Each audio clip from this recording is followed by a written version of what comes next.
Let's all thank the football gods for giving us the 2012 Philadelphia Eagles. This is KD Drummond of bloggingtheboys.com, and I'm here to give you the game recap on the Dallas Cowboys scintillating. I'm just kidding. It was a nice 38-33 victory over the lifeless Eagles, who are now 3-9 on the season. But let's be honest, it was another game where the Cowboys had a lot of issues, a lot of problems. But on the flip side, they also had a lot of things that they could actually look to and say, hey, we have this many positives on our ledger. We have this to look forward to. As usual, the positive play centers around quarterback Tony Romo, who in today's game passed for over 300 yards. It was a fifth game in the last 6 contests that he's passed the 300-yard marker. He combined that with 3 touchdowns and 0 interceptions, including the first touchdown of the game, which was his number 166 on his career, surpassing the great Troy Aikman for the top spot in the Cowboys record book. So kudos to Tony Romo for that. That's beautiful. We love it. He's pretty much breaking every Cowboys passing record. He's been in there for like 6.5, 7 seasons or something of that sort.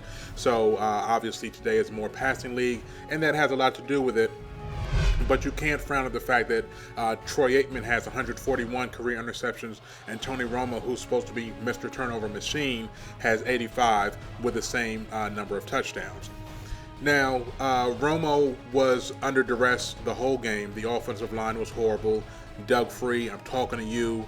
Mackenzie Bernadow, he did okay. He had an issue. There were penalties.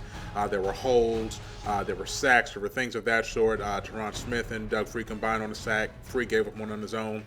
And you kind of have to wonder why in the heck Jeremy Parnell didn't get the opportunity to play in this game. In the first half, it just looked like Doug Free was overmatched by the Eagles' wide 9. That's been a problem for the last 2 years for Doug Free. And head coach Jason Garrett has said in the past that bad play and basically stupid play would be penalized and you would have to be accountable. But we saw none of that accountability by allowing Doug Free to continue to play. Now, I wouldn't be saying this if Parnell didn't acquit himself okay instead of in lieu of Teron Smith when Smith went down with his ankle injury and Parnell had to play for a couple games. So I would say that Parnell seems capable of playing, and you would think that his duties would be less to be on the right side. He is supposed to be a swing tackle, so you kind of got to wonder if they'll start to lean in that direction over the last 4 games, and possibly see if they might look to release Doug Free in the offseason. It's that bad. He's costing a lot of money. There would be a big cap hit, but his play is pretty atrocious. Now back to the good. Romo, obviously, he had to have somebody to throw the ball to, and that brings into play Dez Bryant, who was remarkable for another game. He has like 6 touchdowns in his last 5 games. He's clearly the number 1 receiver, and I really feel bad for all the Dez Bryant haters that are out there. You're just going to have to deal with him, because if he keeps playing like this, there's no way that the Dallas Cowboys are going to release him anytime soon. They're not going to trade him. He is going to be a staple of the Cowboys, and I, for one, am very excited about that fact. The Cowboys fell behind early in this game. They were down actually double digits in the first half. They scored their first touchdown when they were down 14-3 with a little bit of time left in the second quarter, when DeMarco Murray, who made his return, first game back in 6 weeks, and he had some beautiful runs from the get-go. Actually, the first 2 plays of the game were DeMarco Murray runs for 14 and then 8 yards. But he actually scored on a 1-yard touchdown with about 45 seconds left in the first half. Now, there was a lot of good on that drive. There was a bomb to Jason Witten. Jason Witten almost scored a touchdown, but he was called short. And then we had the flip side, which is head coach Jason Garrett and his time management problem. He calls a timeout there with 45 seconds left, instead of letting the clock run down a little bit closer to make sure that Philadelphia couldn't score, because they were doing whatever they wanted to on the Dallas defense up to that point. And after the Murray score, Philadelphia was able to drive the field in 45 seconds and score a field goal to stretch the lead to 17-10 at halftime. As I said, they were doing whatever they wanted to on the Dallas defense, which is just decimated by injuries. On defense, they're missing Jay Ratliff on the line, and they also lost Kenyon Coleman. So that's 2 starters on the defensive line. At linebackers, they're missing Sean Lee and Bruce Carter. So that's 2 linebackers that they're missing. They're missing safety Barry Church and playing with Danny McCray, who I have no idea how he's even in the NFL. He shouldn't have been the backup plan. I won't say that. Danny McCray plays a good safety slash linebacker role, but he is not meant to be in coverage. He is not meant to be taking angles on people because he continuously will disappoint you, and he has all season. And there's nothing against McCray. I like him on special teams. I like him playing that hybrid linebacker role, but he just can't be a safety in hopes of doing anything. What you saw, the result of McCray playing, is another game where Dallas's cornerbacks could not play press coverage. They were giving 10 to 12 yard cushions. It looked like Terrence Newman and Alan Ball from 2010 and 2011. It's just not what you're paying to see. Brandon Carr had a bad game. He got burnt by Jeremy Maclin, but Nick Foles overthrew him in one play, and then he got beat by Riley Cooper for a one-handed catch in the end zone a little bit later in the game. Altogether, it's just a mess right now for the Dallas defense. So it's very fortunate that the Cowboys got DeMarco Murray back. They're getting such great play out of Dez Bryant and also Jason Witten, obviously. Now, back to the Romo and Dez connection. There was a play, the first drive of the second half, where Romo did his usual Houdini routine. He escaped the pressure, and then he found Dez crossing across the field. He had actually come one way and changed direction to come back across the field, caught the ball, and then he weaved through traffic all the way in for the touchdown.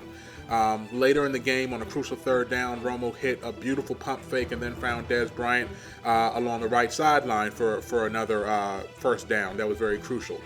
That play was followed by an over-the-middle throw to Jason Witten for 36 yards. And then a couple plays after that, Romo found Dez on a wide receiver screen where he just bullied past Dominique Rodgers-Cromartie for a 5-yard touchdown.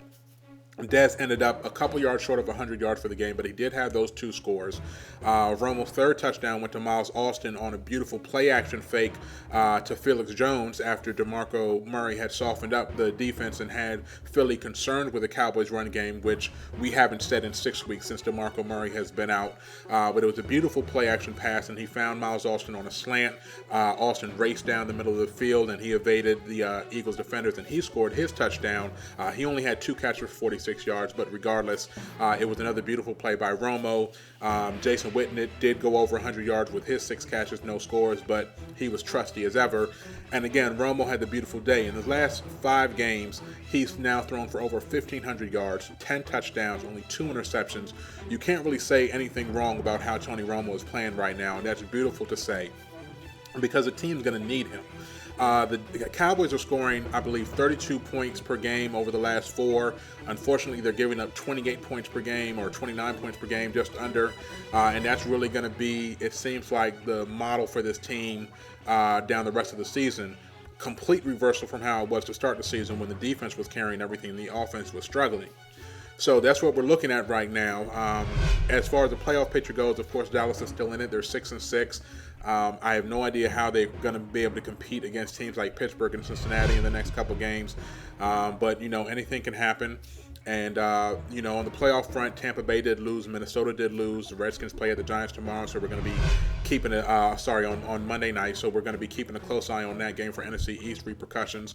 But the bad news was that Seattle did come back and they did beat Chicago in overtime. And that's really going to be our hardest person to overcome, our hardest team to overcome in the chase for the second wild card spot, because they do own the head-to-head tiebreaker over the Cowboys. And now they're sitting at 7-5 with a pretty easy schedule to come down the pipe. But overall, like I said, a lot of bad, a lot of good. The penalties, the offensive line block, and the defense is just a ridiculous impression of itself right now. But on the flip side, the offense does seem to be getting in gear. When they do protect Tony Romo, they can do what they need to do.